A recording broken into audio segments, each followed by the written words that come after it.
Okay, so what the heck are chakras? I've heard about them. I have no idea what they are. How many are there? And I'm wondering if I figure this out, if I will truly be happy and every problem I ever have will go away. I am Nick, the Curious Patient. This is the Be Well Now podcast. And the man with all the answers is Dr. Ron Dumar with Community Health and Wellness in Heber City, Utah. A mouthful, a lot.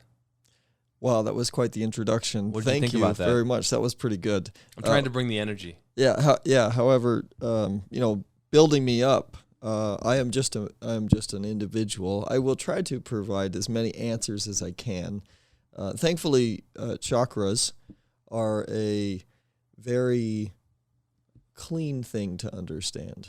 There's a lot of depth, however, too, and there's a lot of there's a lot of nuance to it as well.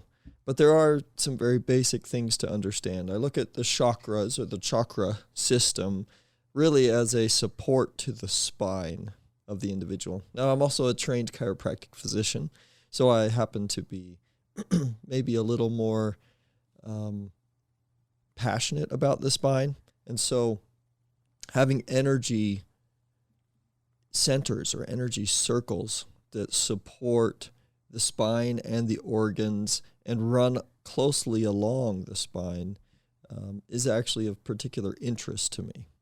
So the chakras actually do this. They run really close. I look at them as more of a supportive, like an energetic supportive center for the organs and the functions of the body. And they run ultimately from the base of the spine, or really from the very base of your pelvis all the way up to the top of your head, the crown of your head. And there are 1, 2, 3, 4, 5, 6, 7. Yes, there are 7. Sorry, I had to do a side counting for a moment there. Well, I heard there were like 108 or 14 or, it's like such a... Well, there's infinite amount, but we generally work with a basic 7. I'm confused already. So chakras are really energy centers, and so you could look at it like a roadway or a mapping of system of directions that map out a place, a city, a town, a country, a nation. And then you have these areas that happen to be more particular filled junctions, right? These junctions where there's more traffic or tends to be a lot more energy or congestion, right? Those would be areas we would consider chakras. So you can have, though, intersections all throughout the world. You can have intersections in little villages. You can have intersections, and these might not be as frequented by people or by our energies as much, but they're still important and they're still valuable and they still play a role and have a function. So if you look at a chakra system within the body, you can say, all right, there's a lot of little networks and pathways that have a certain application to them, right? And then there are certain areas where there's a lot more crossover or connection or an intersection that's a lot busier than another in our body. Now, a lot of people, too, they'll look at it like you just mentioned. I think there are a lot more chakras, but people will look at it and say that the earth is actually a chakra system. Oh, I'm so sorry. Okay. I just knocked you're good. Let's make that an edit point, and then I don't know if that. Let's just make that an edit point. Oh. Okay, you're good. I just want to see if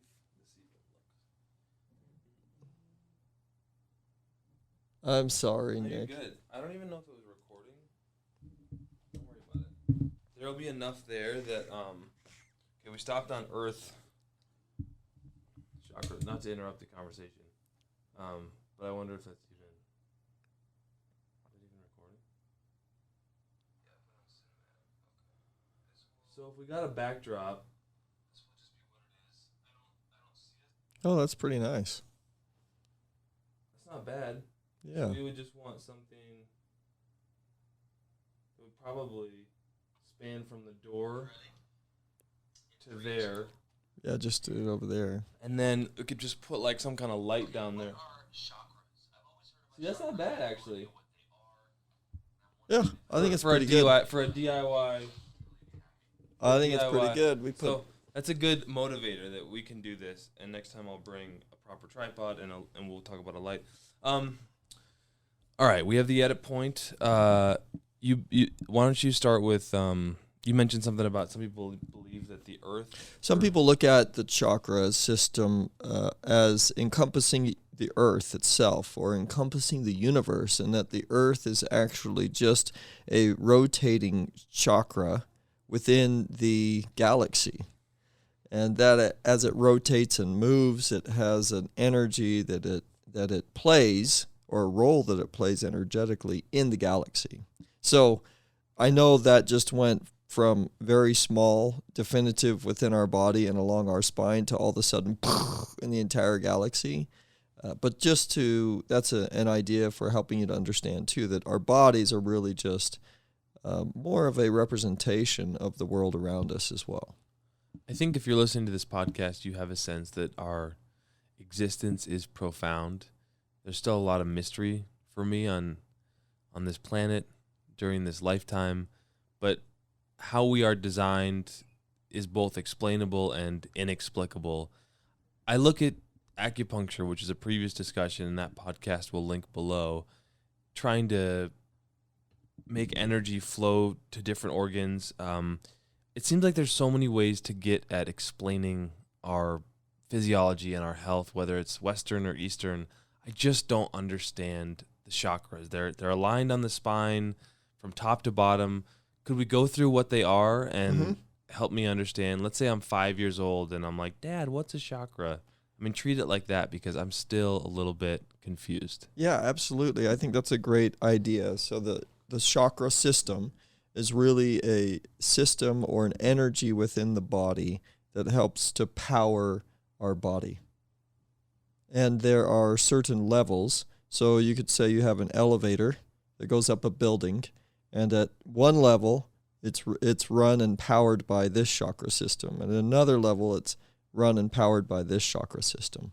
So the chakra system has a certain vibe, has a certain energetic frequency, and it has also patterns or emotions that can come from it as well, or that are generated from it. Chakras can be disrupted, so energy patterns can be either functioning properly or functioning improperly.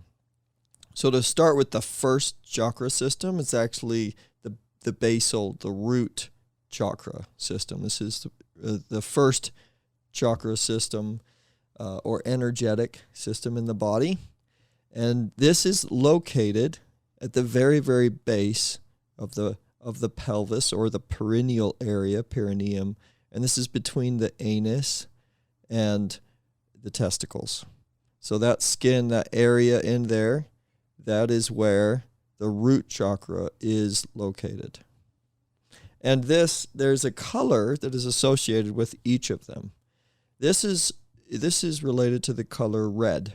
Red is the color of the root chakra, and it's in reference to earth. I think of it sometimes as lava being the generator of earth, right? And it spews up and it creates more earth for us. And all lava that I've seen is usually a red-orange color, right? So the interesting thing about that, when we look at the root chakra, is it's our base. It's our construct of foundation, right? So if we're feeling stable, if we're feeling rooted, if we're feeling supported, it's likely that our root chakra is functioning properly. If we're feeling unstable, if we're feeling a lack of support, or if we're feeling a lack of sense of purpose, can come from other chakras, but really it's all about balance and stability at the root chakra. And then the sacral chakra. So we move to the sacral chakra. Am I moving too fast? You're fine. No, that's the next one up. So it comes right up from the base to the sacral chakra. So the color of the sacral chakra is orange, and it's related to water. And if you think about the water element itself, there's a lot more change that can happen. There's a lot more debris that can be swept away.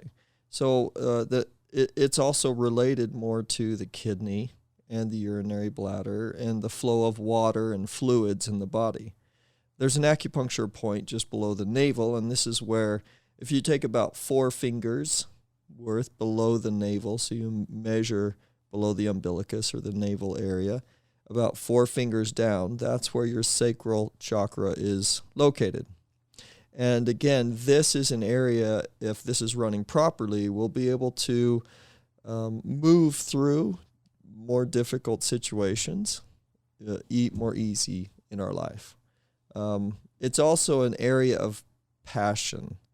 It's an area that drives our connection to other people, or even a willingness for reproduction or sex. So that's the sacral chakra. So moving up to the next one is the solar plexus. The solar plexus is yellow. If you take about 4 fingers and go just above the navel, that will take you to almost the midpoint. It should be, in school, what we did is we take a string and we run it from the navel to the xiphoid process, which is that bone at the very bottom of the rib cage right in the center of your sternum. And you fold that string in half, which essentially gives you midway between the xiphoid process and the umbilicus, and that is your solar plexus. So the solar plexus is yellow. That's the color of the solar plexus. This is fire. This is drive. This is a lot of energy and passion and expansion for life. But that's the color of the solar plexus. The next one is the heart. So we move up to the heart. The heart color is green. I feel like this is an important one. Yeah, the heart is really important. But the heart, a really fascinating thing about the heart is, if you think about what the heart does, we know physiologically from actually dissection and evaluating and seeing what the heart does. It's a muscle, and it pumps blood. And so it's continuously turning something over. It's moving things through. It's consistently doing this over and over again.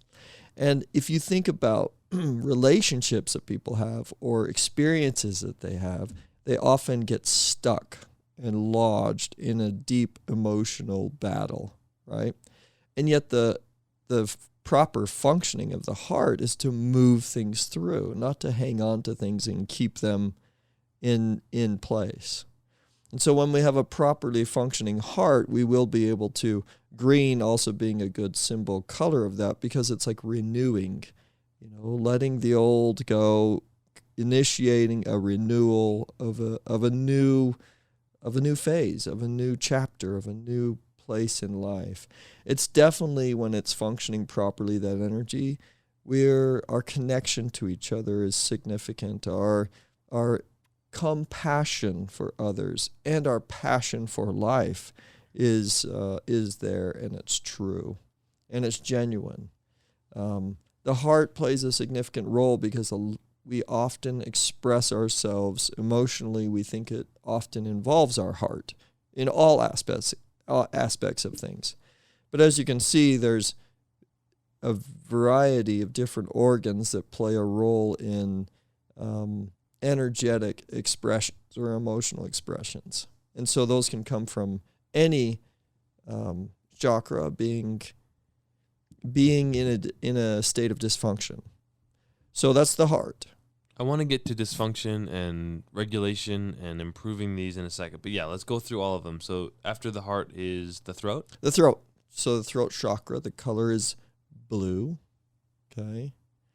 And the interesting thing about the throat chakra is that it's expression. It's what helps us to vocalize things, to say things. And it means a lot. If it's dysfunctional, right?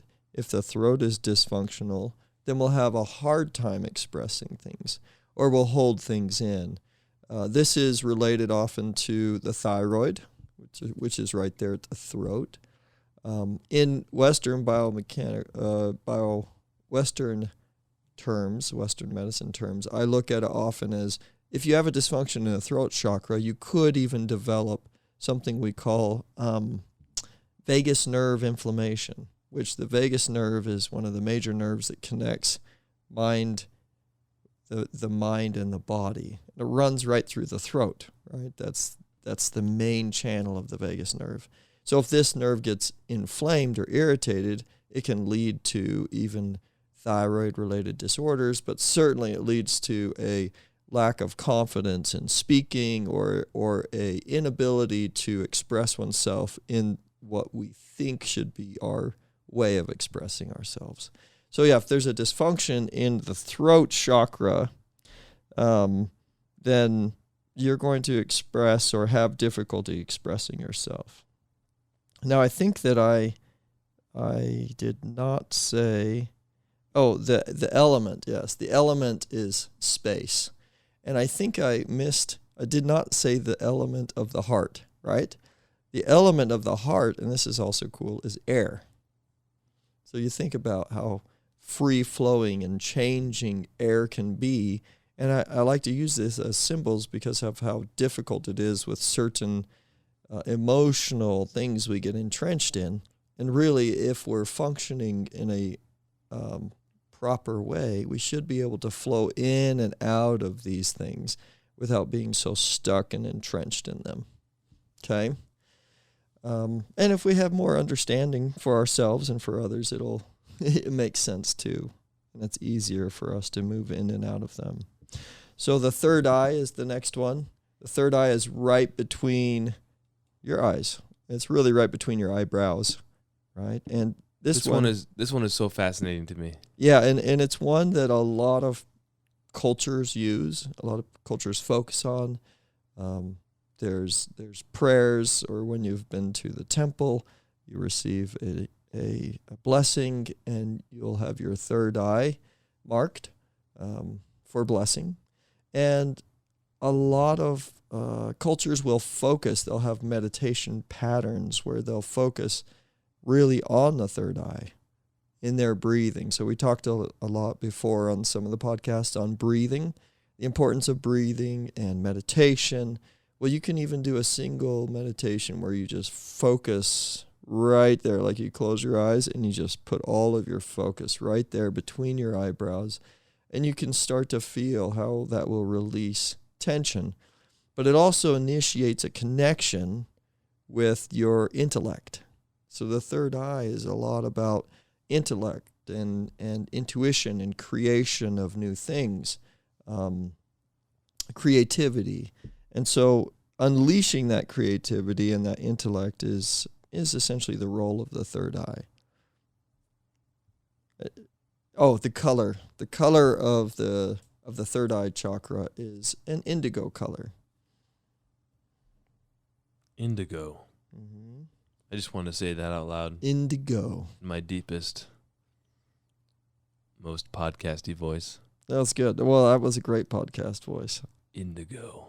Okay, so we have the crown chakra is the final one. The crown chakra, here it is. The crown jewel, right? And something that might be fun is to go through too and talk about each of the mantra sounds. Like if you're going to do a meditation and then do a mantra, we'll do that in a second. How about that? But the crown chakra is violet. This is your connection. This is your connection with essentially spirit. It's your connection with the ethereal, with enlightenment, with spirituality. It's a very dynamic energy.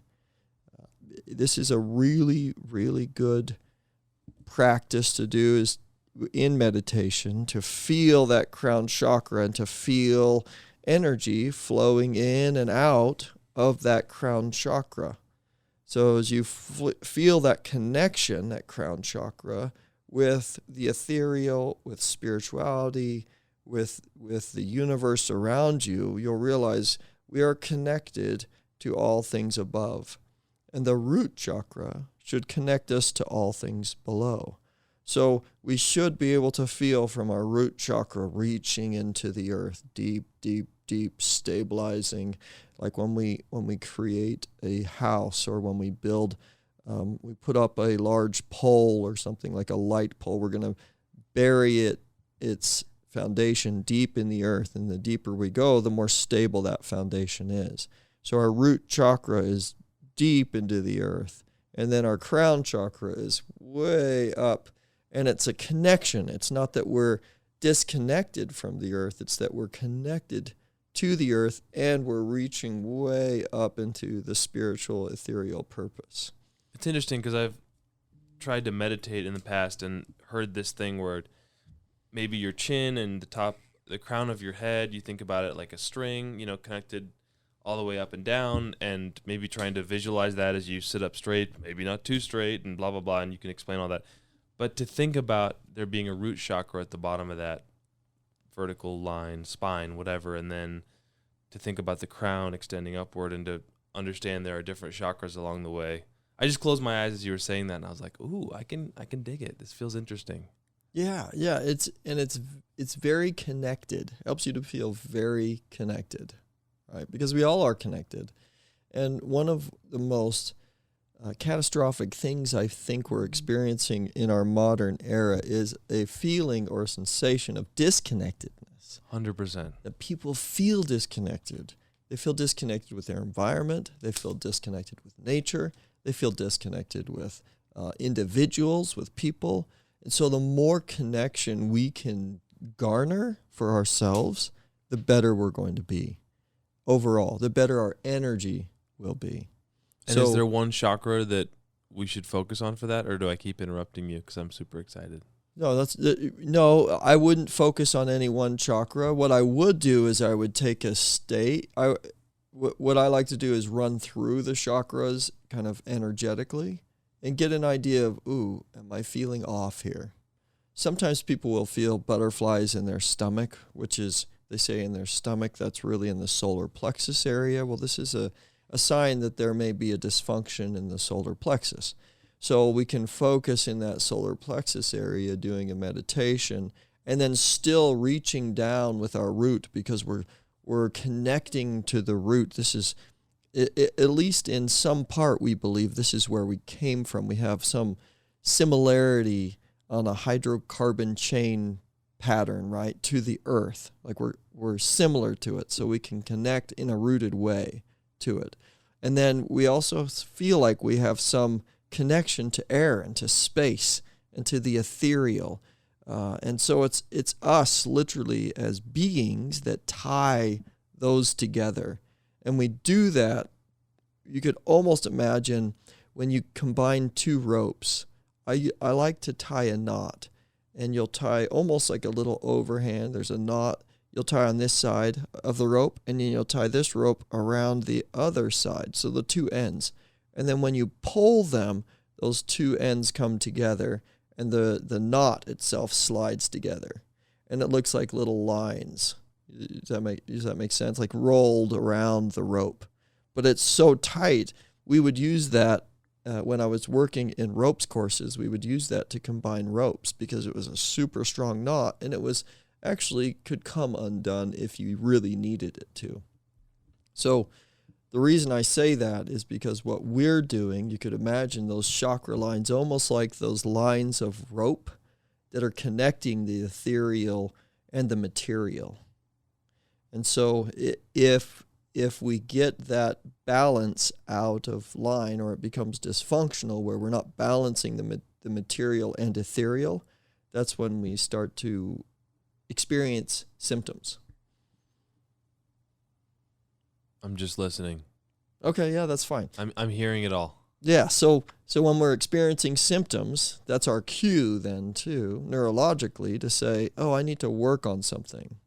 So that's why I said when I'm meditating or when I'm saying, okay, which energy system do I focus on? I don't know. I don't know until I look.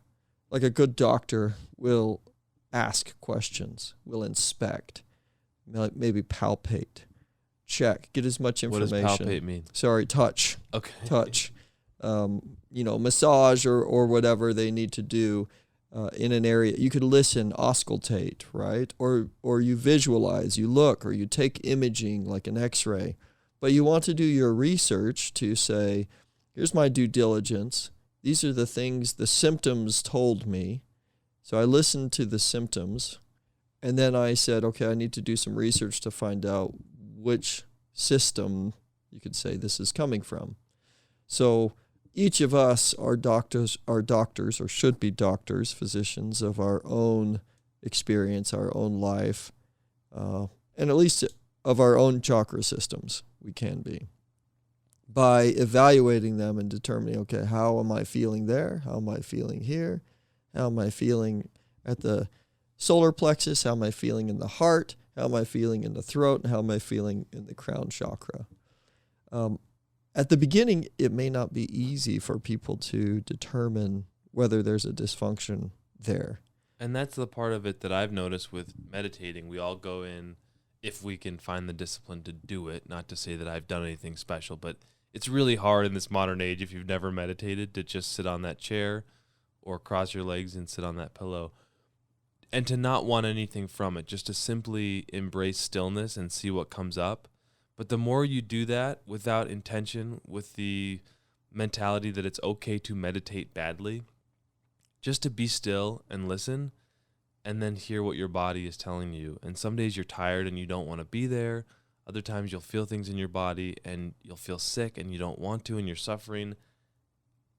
But listening to your body, I feel like it will tell you things, and that's how you can sort of become the doctor of your own body, soul, whatever it is you mentioned. So it's hard at first, and I know that, but with that as a experience that I've had, do you mind jumping off from there and just, okay, you embrace the stillness, you do a full body scan, whatever it is that you want to do in meditation.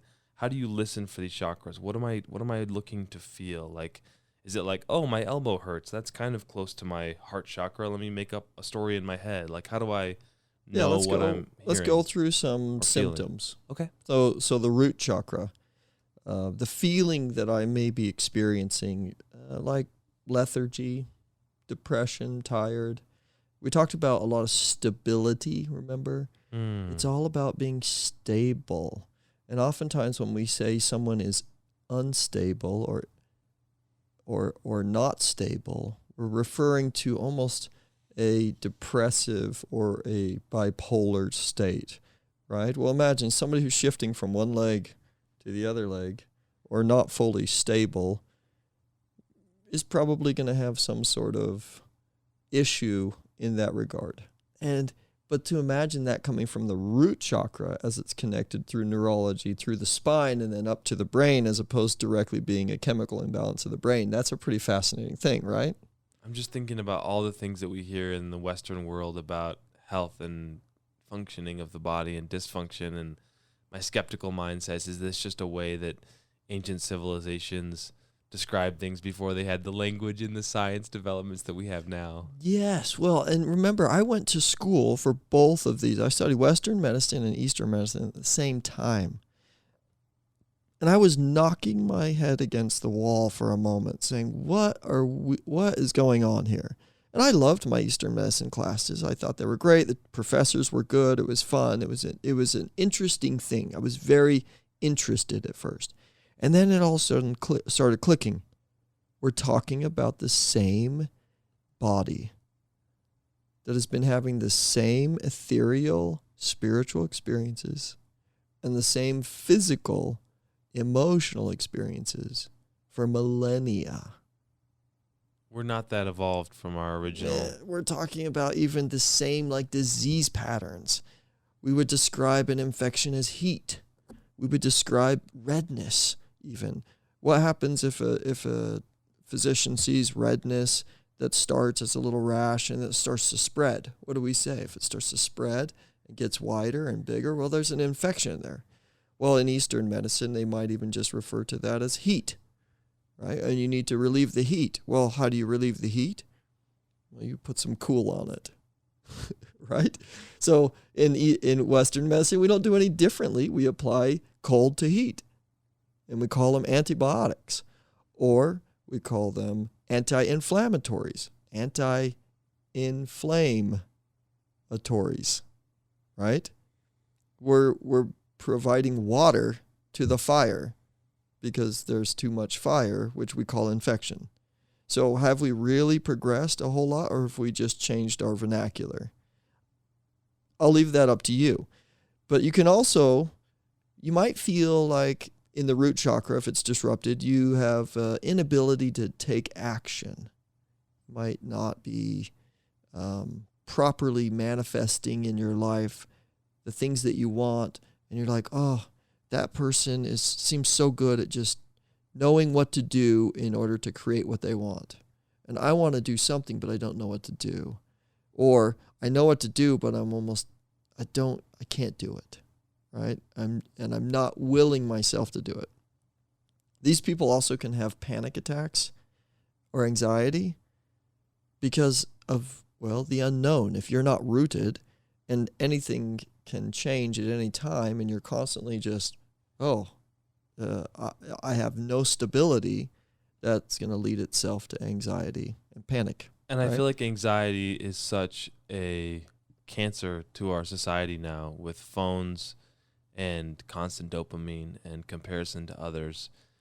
I think that anxiety is running rampant, and once I started to work on myself and never thought I had anxiety, I realized, oh my gosh, I have a lot of anxiety. And I used to look at that as a weakness in others. Mm-hmm. And so maybe people don't even realize they have anxiety because they see other things that they have going on. So does this mean that we start on the root chakra first because it is the bottom of our mountain, so to speak, our foundation, or does it just depend, as so many things do, on the person? It depends on the person. However, if there are also things we consider a progression. If you don't know where to start, start on the root. Just go for it, right? If you say, I don't know if I'm at the point yet where I can do this body scan and figure things out. Well, just start on the root chakra and see if you can experience things or see how you're doing in the root chakra, and have yourself assess, okay, are those type of symptoms the things that I generally experience, or would it be likely that I might experience those given certain circumstances in my life, right? So if I have flatulence, is that a root chakra thing? I'm just thinking about my butt. Like, how do I envision this? I'm just being like silly here, but I don't know how the person listening is going to touch into all of these things in their body and feel like, oh yeah, that's my chakra. Right. Yeah. No, and that's a really good question. And that's symptomatically, that's why I was saying you have to really connect with it in those symptoms as far as, do you have anxiety? Do you feel unstable? Do you feel unrooted? Or do you feel like, I'm firmly on ground, moving forward in a direction that I want to? It's easy for me to make certain decisions and to move forward in tasks as I direct my life. And if that is the case, well, good. Then you probably don't have a root chakra problem right now. If that's not the case, well, then maybe we have some work to do on the root chakra. So what would be the work that you could do in the root chakra? Well, what you could do is you could say, even in a meditation, you could say, I am on firm ground. I am firmly planted in the place of love. I feel stable and secure. I am experiencing a firmly rooted foundation. Something like that. Yeah, right? Thich Nhat Hanh, I can't pronounce his name, but he was a Vietnamese monk and a huge influencer. He recently died, but I was reading one of his books, and he had one of these meditations where it was pretty simple, and just like what you're saying, he said to envision a mountain and just say, I am a mountain. I am stable. Yeah. There may have been another 2 lines to it, but I keep thinking about that. Like, we have mountains in Utah, and it's like, think about the stability of a mountain. Mm-hmm. I am a mountain. I am stable. But I didn't know the significance of it until you just explained it. And it's like, without that stability, everything else is a lot more difficult and all the other chakras sort of depend on that one for stability, for rootedness, right? Groundedness, people like to say sometimes. You could stand with both feet take your shoes and socks off and stand with both your feet firmly rooted on the ground and do a mantra or a meditation of my feet are firmly rooted on the ground. Or if you feel like you're a little unstable, both of my feet are firmly rooted on the ground. I am experiencing a level of rootedness and security because both of my feet are firmly rooted on the ground. So that's a really good way to help yourself remain rooted, or if you feel a little bit unstable, not grounded, as some people might describe it, that's a really good way to practice it. We could do 10 podcasts and then 10 more years of teaching on this. I think we're going to talk about these again, but let's talk about the sacral chakra. Sure, let's move on to the sacral I can chakra. tell you wanted to talk about the root chakra more, and I don't want to. Well, the thing is, you can talk about all of these chakras forever. Forever. And you're absolutely right when you're saying that, we could do 10 podcasts on it. So, we could. If folks are listening, please email us, bewellnowpodcast@gmail.com. Want to hear from you. Do you like what we're doing here? Do you have more questions? Should we do more podcasts? Because I'm so fascinated by this. But let's move on to sacral chakra if we could. Yeah, so the sacral chakra, you have a lot of your sexual energy in the sacral chakra. Remember, it's the element of water. There's think of it as a lot of flow, a lot of fluid movement. And when it's in balance, our emotions will flow through us without judgment. Think about that. So think of the flow of water. If you stand by a stream and you watch and you say, I wonder which rock is judging those waters. Why aren't any of those rocks grabbing the water necessarily? Well, you see it holding it back sometimes, right? But is it judging it, or is it just standing firm? Well, it's rooted. The rock is rooted, so it's standing firm. And so that creates a natural eddy with the water, right? But the reality is, when we look at the river runs without judgment, and it might pull some sediment from one side, it might pull some sediment from another side, and there's no judgment to it at all. And so we need to, as well, recognize that emotions are going to move through us, and we need to process those. We need to allow them to move through us in healthy ways, or allowing ourselves to express them in healthy ways. If we find ourselves in a pattern of dysfunction, whether it be via anger or even over lustful desires, not just anger. Anger is one we go to quickly because it tends to be more aggressive and more noticeable, but even overly lustful desires that are insatiable almost is a pattern of not allowing the emotion to move through you, but holding it in almost, or in a dysfunctional way, until you just have to explosively do something in order to release it. So if I'm in a highly emotional state, envisioning myself as a rock in the river, and because sometimes they say just let it go, and that sometimes works great, other times it doesn't for me. But if I'm just a rock in the river, I just am, and the emotions can just course down the river, and I can just let it be and not judge it. There they are. They're going to come, and then they're going to go. And if they feel stuck, when they're there, what are you doing with it when it's there, right? How are you using that emotion? Because emotion is actually really good. Anger is not a bad emotion unless we use it for bad, right? If we use anger for healthy things like standing up for myself or being assertive and getting that promotion, well, that's a really good thing to use it for, right? But if we use it to dominate somebody and place them under our servitude, well, that's probably not such a good thing. Or to manipulate somebody. You see what I'm saying? So we really need to make sure that the emotion, as it's running through us, again, we use it, and then it's gone. If it comes, okay, I'm going to use this in a healthy way, and then let it go. Like you said, the rock. Just be there. Realize that the emotion is not necessarily your creation. It might be your gift.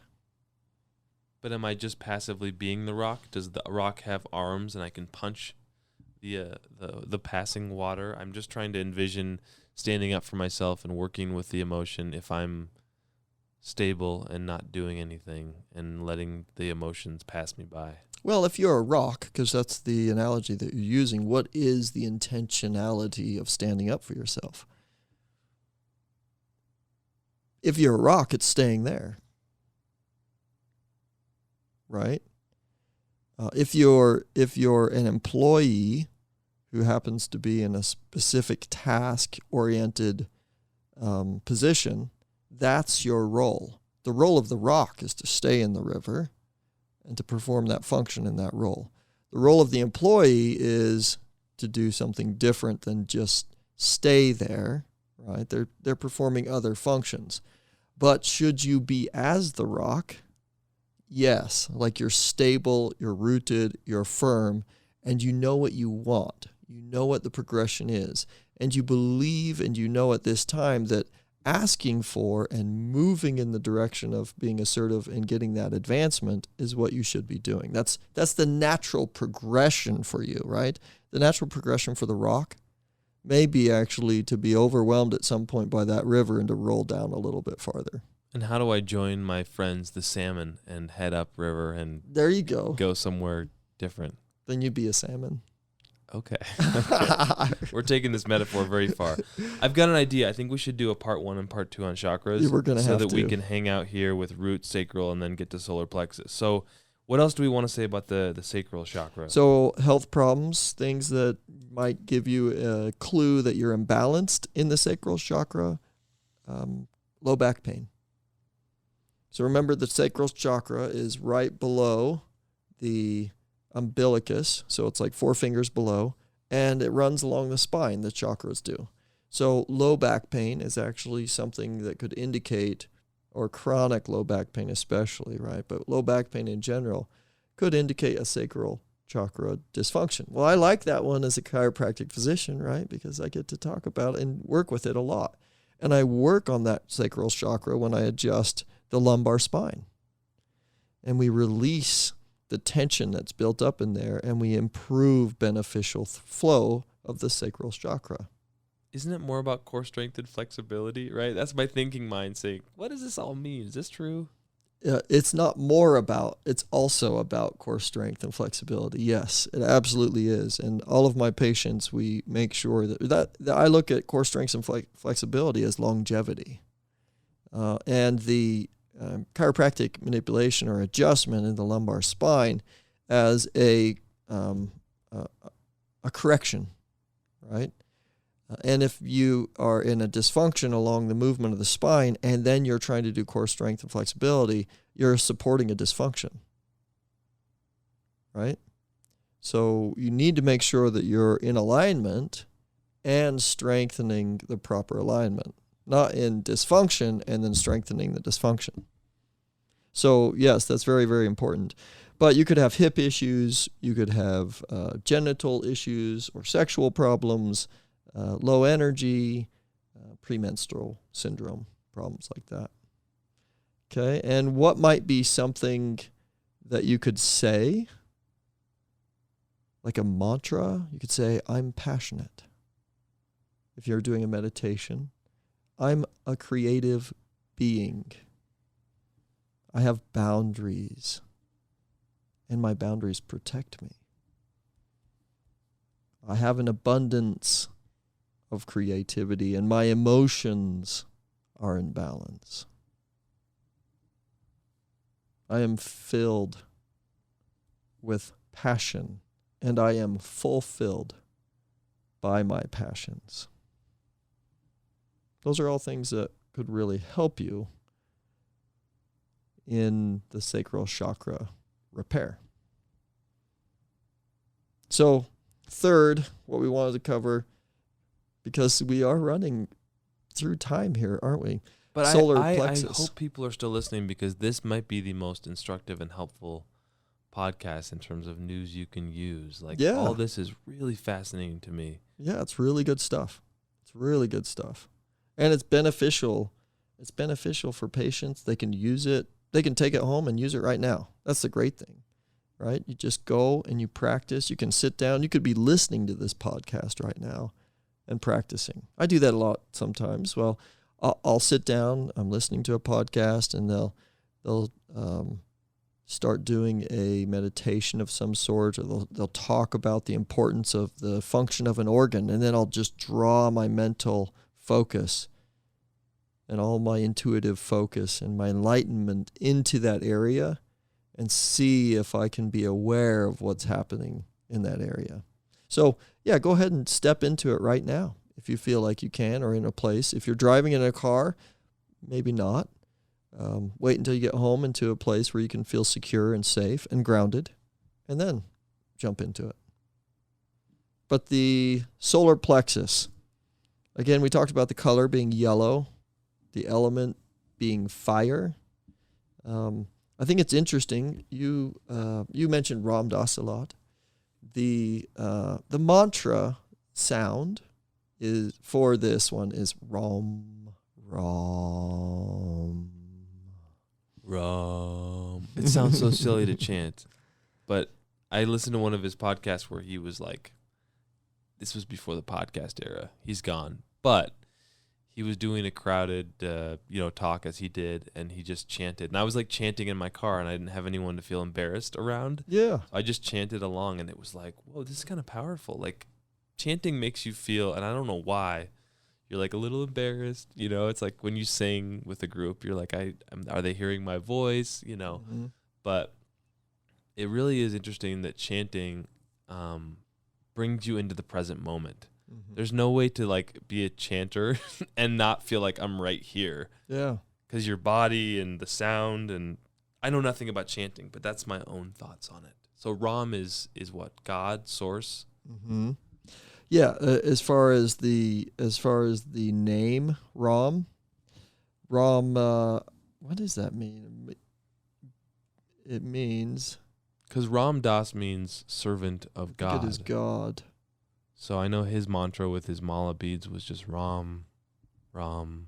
When he gets angry, he talked about his mala beads as a meditation, and he would just meditate on God, Ram. And his guru told him to tell the truth and love everybody. And he went through a whole journey where he's like, I want to tell the truth, but I don't love everybody. And he went through some ups and downs. And then his guru kind of said, love everybody and tell the truth. As in, your truth needs to be that you love everybody, and then you tell the truth. Yeah.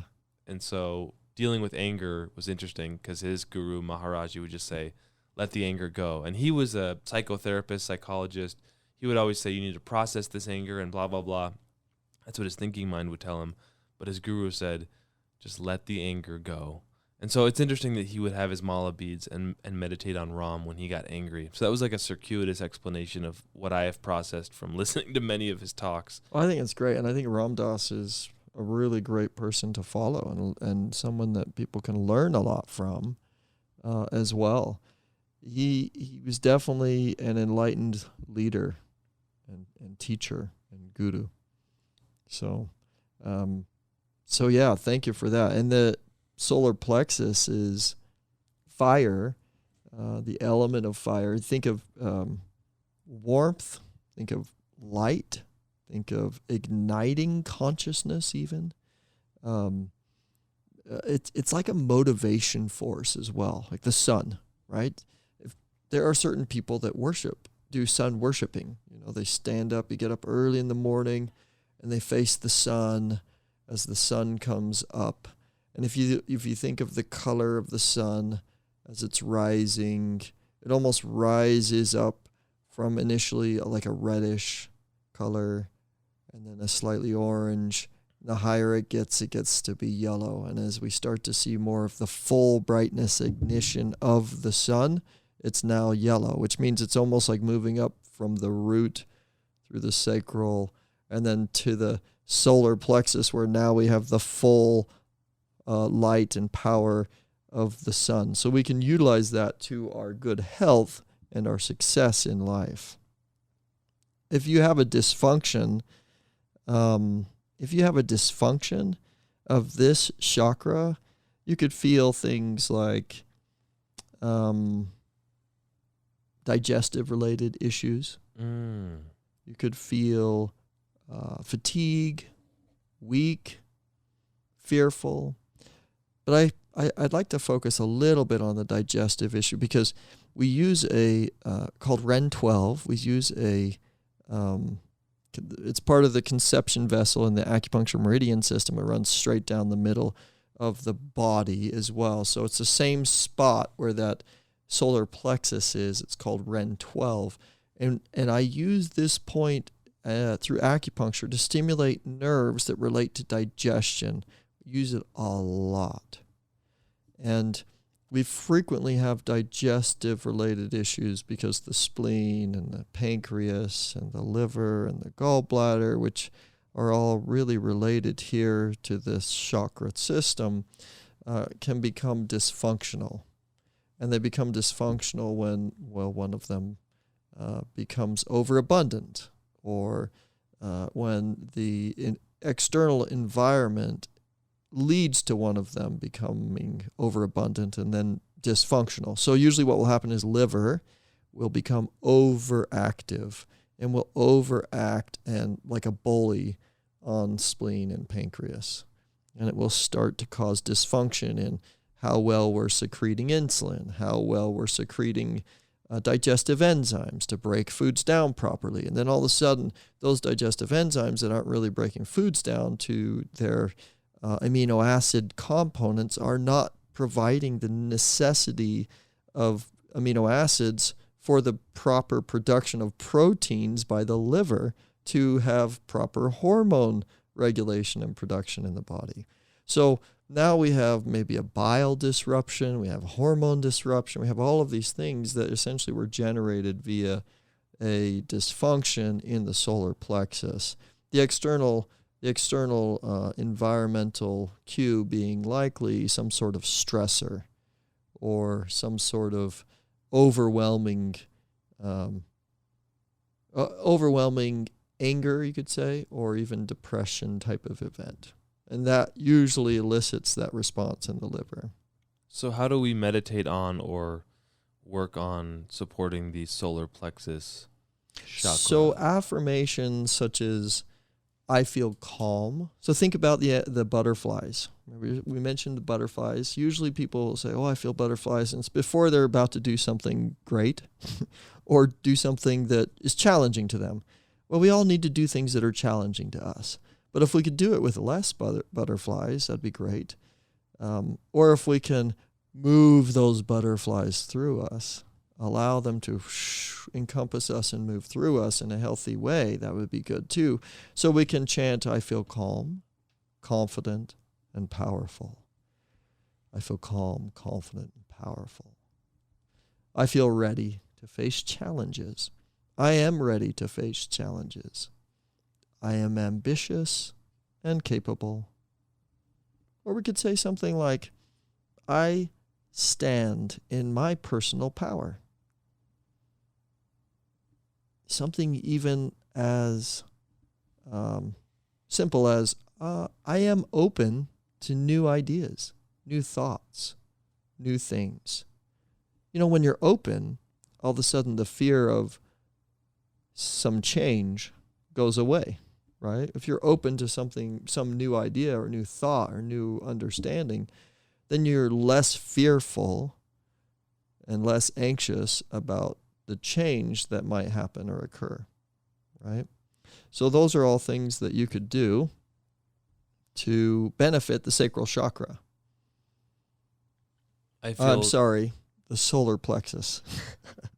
I feel calm, confident, and powerful in saying that we need to wrap this podcast up. But did I interrupt you? No, it was good. Someone out there is going to say, Nick, shut up, dude. Let him talk. But I can't help myself. And so maybe that's a chakra project for me.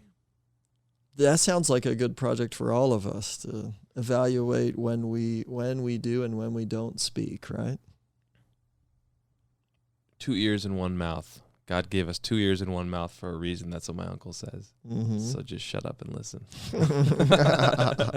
That's funny because my grandpa used to always say, and we worked in construction trade, you always wanted to be busy and moving and active. You know, if he didn't see you busy and moving and active, he either assumed you were working on a government job or that you were, wasting his money. Mm-hmm. So he would say, elbows and butts, boys, elbows and butts. So there you go. That doesn't relate to our chakra. It might relate to the root chakra that he wanted to see, but that's what he would say. So as in elbows and butts need to be moving? Yeah, well, essentially what he was referring to is he wanted to see you bending down, lifting things, moving around. Yeah.